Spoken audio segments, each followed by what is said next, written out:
శ్రీ విఘ్నేశ్వరాయ నమ. శ్రీ గురుభ్యో నమ. జగదంబాయ నమ.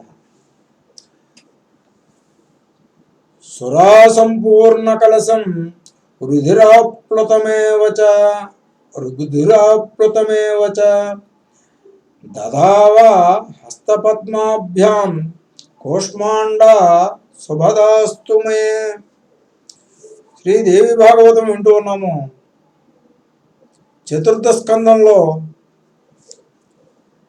దేవకి వసుదేవుల సంవాదము, షడ్వర్గుల వృత్తాంతము, దేవతా రాక్షసాంశల అవతరణ, శ్రీకృష్ణ జననము అనేంతవరకు ముందు భాగంలో విన్నాము. ఇప్పుడు కంసవధ అనేటటువంటి శీర్షికతో తరువాయి కథను విందాం.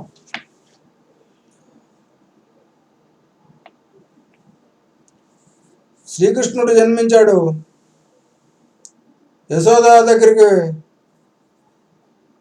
యశోద కూడా ఆడపిల్లను మహాయోగమాయని ప్రసవించింది. ఈ ఇద్దరు బిడ్డలనే మార్చి తీసుకుని వచ్చాడు వసుదేవుడు. ఆ తర్వాత కంసుడికి బిడ్డ పుట్టిందని తెలియగానే వచ్చి ఆ బిడ్డను చంపడానికని వచ్చాడు. యోగమాయ నిన్ను చంపేటటువంటి వాడు పుట్టాడు అని చెప్పి అదృష్టమైపోయింది. రోజులు గడుస్తూ ఉన్నాయి. శ్రీకృష్ణుడు పోతనను సంహరించాడు. బకధేనుక వత్సక ప్రళంబులు అయిపోయారు. గోవర్ధన పర్వతాన్ని ధరించిన వార్త కంసుడికి చేరింది. తనకు చావు మూడుందని అనుకున్నాడు. శ్రీకృష్ణుడు మహాబలశాలి అయిన కేసిని మట్టుపెట్టాడని దుర్వార్త తెలవడంతో కంసుడు కంగారుపడ్డాడు.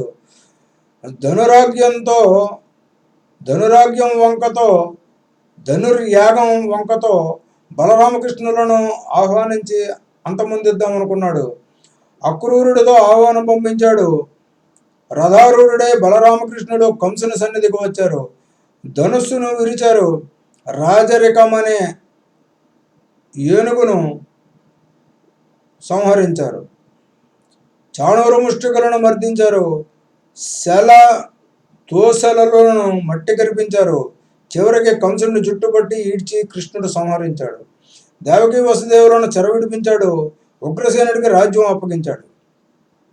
వసుదేవుడు బలరామకృష్ణులకు ఉపనయనం జరిపించి సందీపనుడి ఆశ్రమానికి విద్యాభ్యాసం కోసం పంపించాడు. అక్కడ వారిద్దరూ సకల విద్యలు అభ్యసించి మధురకు తిరిగి వచ్చారు.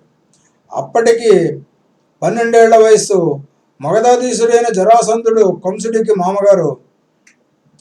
సేనా సమేతుడై మధురపైకి దండెత్తాడు. మొత్తం 17 సార్లు దండెత్తాడు. విజయం సాధించలేకపోయాడు. చివరికి కాలయవడను ప్రేరేపించి అఖండ సైన్యంతో దండయాత్రకు పంపించాడు.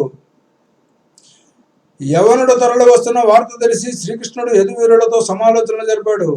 మన మధుర పట్టణానికి ఎప్పుడు శత్రుభయం వెన్నట్టు ఉంటోంది. ఇప్పుడు యవనుడు దండెత్తి వస్తున్నాడు. ఏమి చేద్దామో చెప్పండి. ప్రాణాలను కాపాడుకోవడం ఆవశ్య కర్తవ్యం కదా. సుఖంగా ఉండాలంటే పర్వతం దగ్గర సముద్రం ఒడ్డును నివసించాలన్నారు. శత్రుభయం ఉండని చోటు వెతుక్కోమన్నారు పండితులు. అందుకే విష్ణుమూర్తి సముద్రంలో మకం పెట్టాడు. శేషదయ్య మీద హాయిగా నిద్రిస్తున్నాడు. శివుడేమో కైలాసం మీద నివసిస్తున్నాడు. అందుచేత మనం కూడా అటువంటి చోట ఏదైనా చూసుకుందాము. శత్రుతాపితమైన ఈ మధురను వదిలేద్దాము. ద్వారావతికి పోదాము. అది చాలా అందంగా ఉంటుంది. రైవతకాద్రి చేరువలో సముద్రం ఒడ్డున మనోహరంగా ఉంటుందని గరుత్మంతుడు చెప్పాడు. శ్రీకృష్ణుడు సూచనను యాదవులందరూ అంగీకరించారు. సామాన్యులు శకటాలపై సర్దుకుని ఊరు ఖాళీ చేసి వెళ్ళిపోయారు. రామకృష్ణులు ముందు నడవగా ప్రయాణం సాగుతోంది. కొన్ని రోజులకు ద్వారావతి చేరుకున్నారు. ఇళ్ళు వాగిళ్ళు శుభ్రం చేసుకుని అందరూ స్థిరపడ్డారు. రామకృష్ణులు ఇద్దరూ మధురకు తిరిగి వచ్చారు. ఆ నిర్జన పట్టణంలో ఉంటున్నారు. ఒక రోజున కాలయవనుడు దండెత్తి వచ్చాడు. శ్రీకృష్ణుడు పాదచారి పురద్వారం దాటి ఎదురు వెళ్ళాడు. యవనుణ్ణి చూసి బిగ్గరగా నవ్వి ముందుకు సాగిపోయాడు. యవనుడు పాదచారియే వెంటపడ్డాడు. మధుసూనుడు నడకలో వేగం పెంచాడు. మహాబలశాలి రాజర్షి అయిన ముచుకుందుడు నిద్రపోతున్న చోటుకి చేరుకున్నాడు. యవనుడు వెంట రావడాన్ని గమనించి చటుక్కున తానక్కడ అదృశ్యమయ్యాడు. వాడు వచ్చి ముకుందుణ్ణే మధుసూదనుడు అనుకొని కాళ్ళతో బలం కొద్దీ తన్నాడు. రాజర్షికి మెలకువ వచ్చింది. క్రోధ తామ్రక్షుడే యవనుని క్షణంలో భస్మం చేసేశాడు. అప్పుడు కృష్ణుడు ప్రత్యక్షమయ్యాడు. ముచుకుందుడుకు నమస్కరించి అరణ్యాలలోకి వెళ్ళిపోయాడు.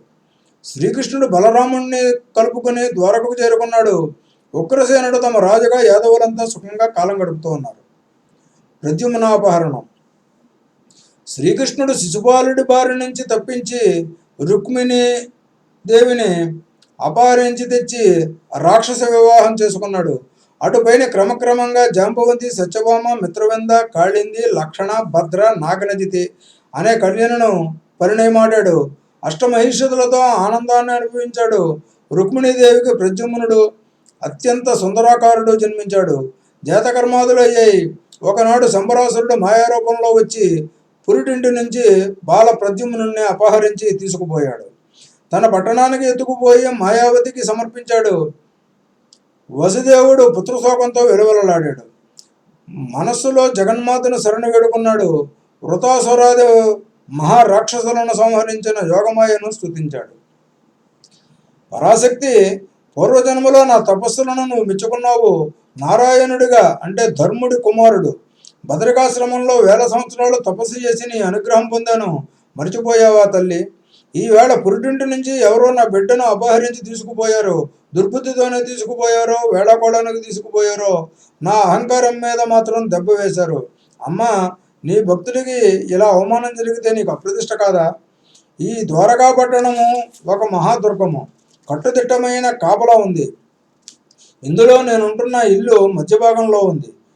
ఆ ఇంటిలో అంతఃపురం మరింత లోపలగా ఉంటుంది. అందులో పురిటి గది ఇంకా దుష్ప్రవేశము. అయినా ఎవడో ఎలాగో వచ్చి బాలుని ఎత్తుకుపోయాడు. ఎంత దురదృష్టం! నేను నగరంలోనే ఉన్నాను, ఎక్కడికి పోలేదు. యదువీరుల కాపలా కాస్తూనే ఉన్నారు. అయినా అపహరణ జరిగింది. ఈ మాయను ఛేదించగల శక్తి నీకు మాత్రమే ఉంది.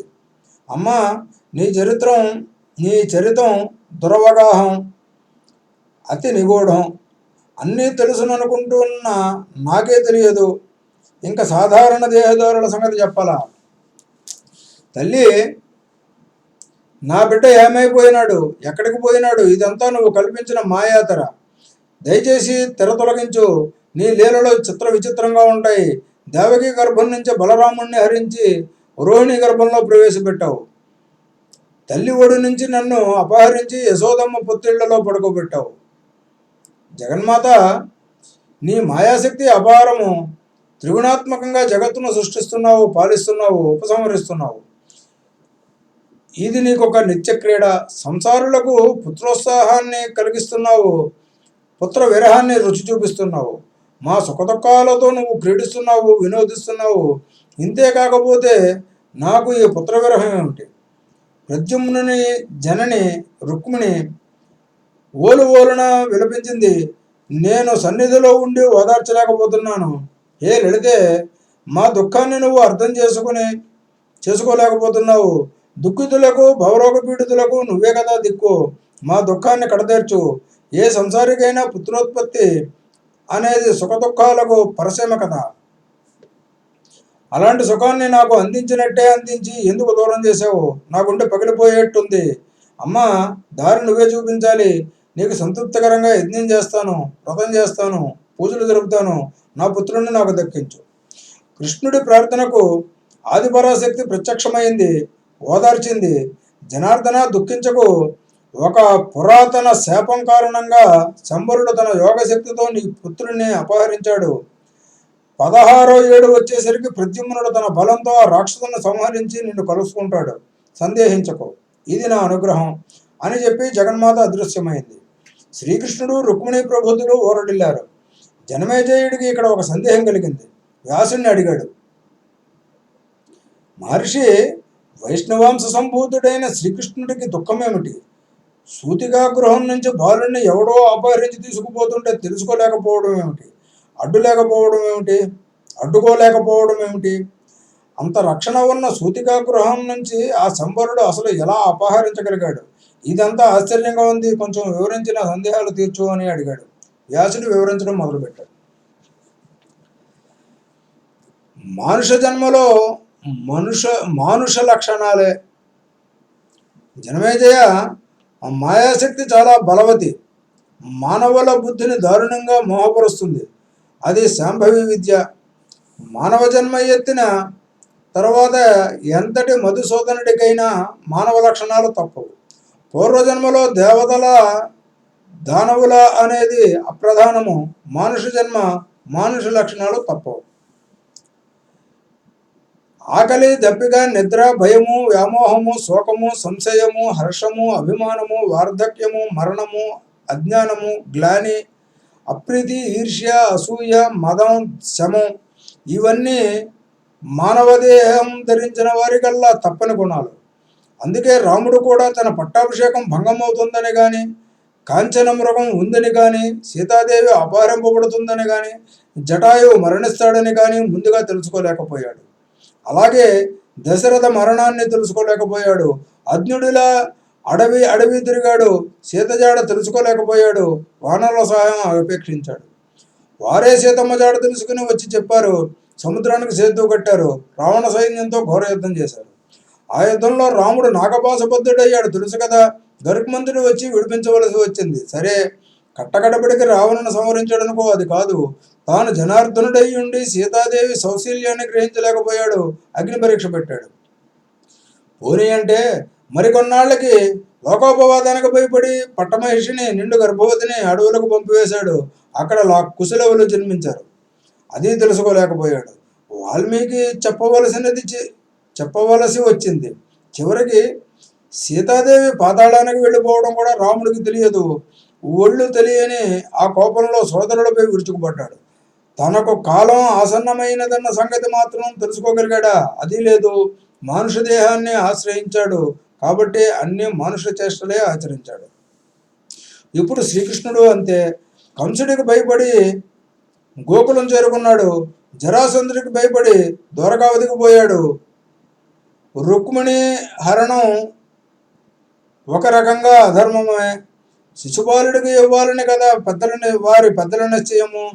ప్రద్యుమ్నుడు జన్మించాడని ఆనందించాడు. శంబరుడు అపహరించాడని దుఃఖించాడు. సత్యభామ కోరిక తీర్చడం కోసం భార్యావిధేయుడై ఇంద్రుడి మీదకి దండెత్తి పారిజాతాన్ని తెచ్చాడు.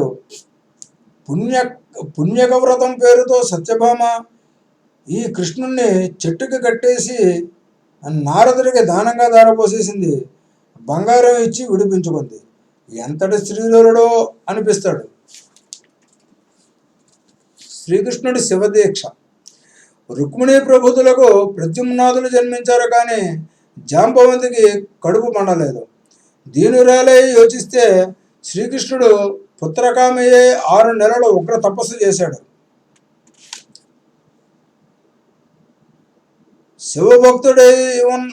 శివభక్తుడైన ఉపమన్యుడు అనే మునిని ఆశ్రయించి పశుపతి దీక్షను స్వీకరించాడు.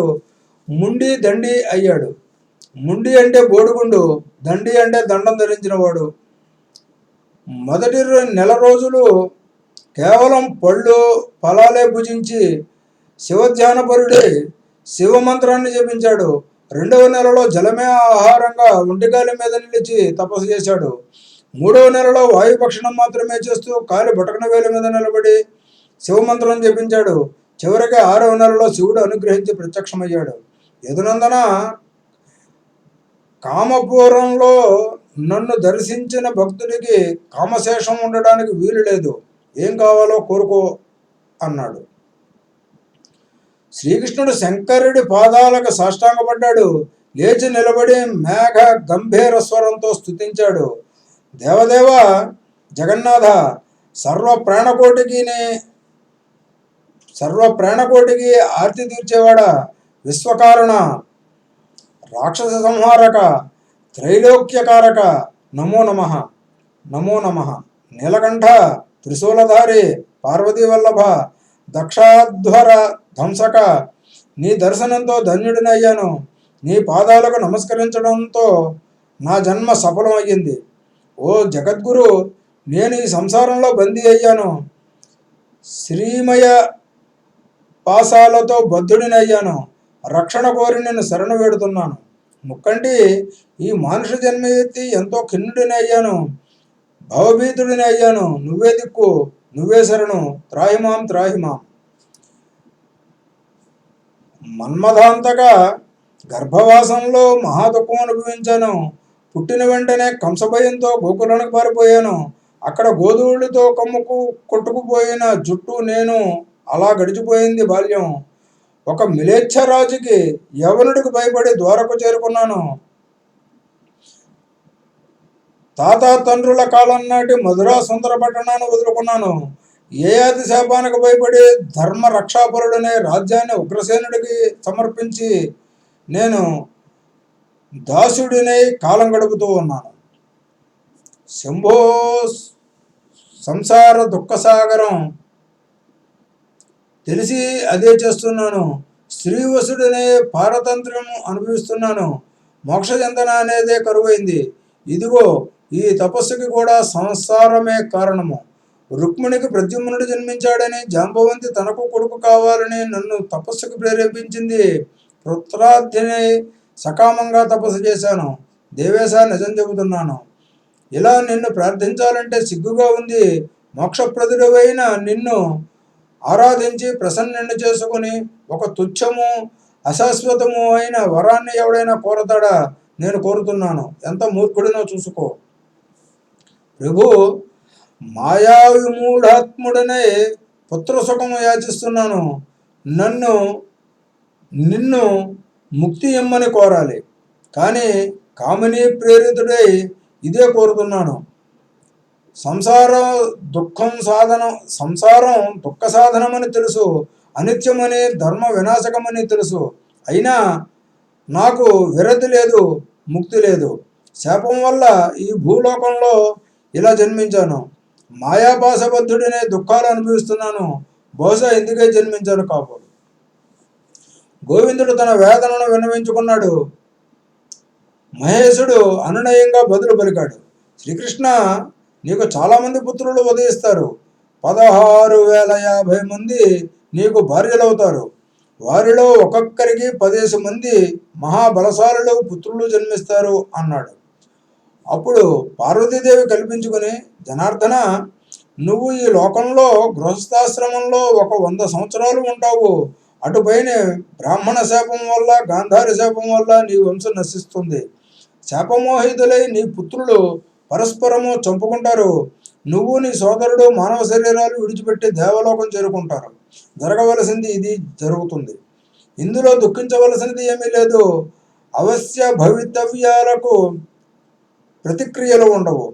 నువ్వు అవతారం చాలించిన తర్వాత నీ భార్యలు అష్టావక్రుడి శాపం కారణంగా దొంగల దోపిడీకి గురి అవుతారు. ఇదంతా జరగవలసినదే అని చెప్పి పార్వతీ పరమేశ్వరులు అంతర్ధానం చెందారు.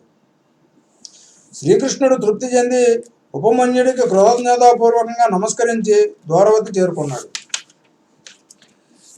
అందుచేత జనమేజయ, బ్రహ్మాది దేవనాయకులు కూడా మాయా కల్లోలానికి అతీతులు కారు. మాయాశక్తి చేతిలో కీలుబొమ్మలు. పూర్వం కర్మలను బట్టి సకల జీవులను ఈ మాయాశక్తి ప్రేరేపిస్తూ ఉంటుంది. ఇది పరబ్రహ్మ స్వరూపిణి. ఒకరి పట్ల వైషమ్యం కానీ కాఠిన్యం కానీ ఉండవు.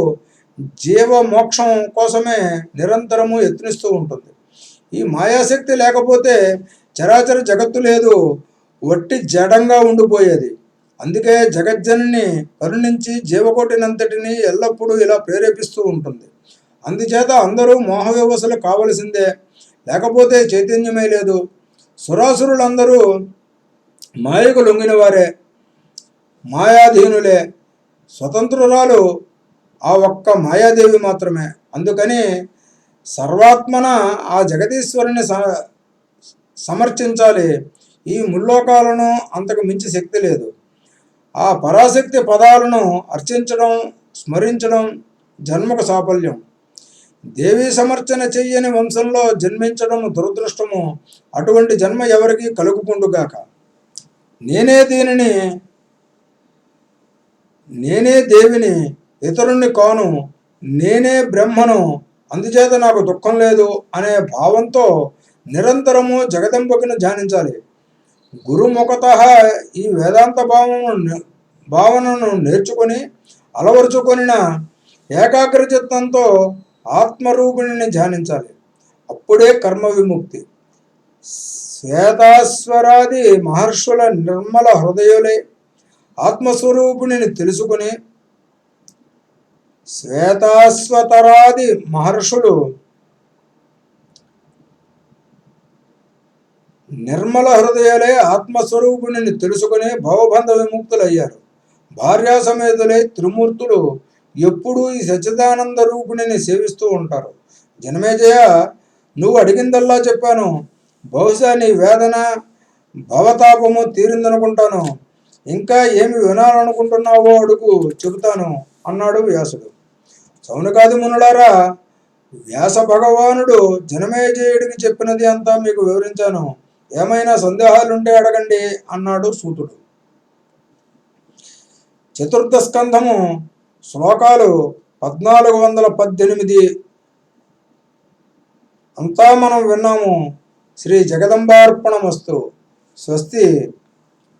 వచ్చే భాగంలో పంచమ స్కంధం మొదలు పెడదాం.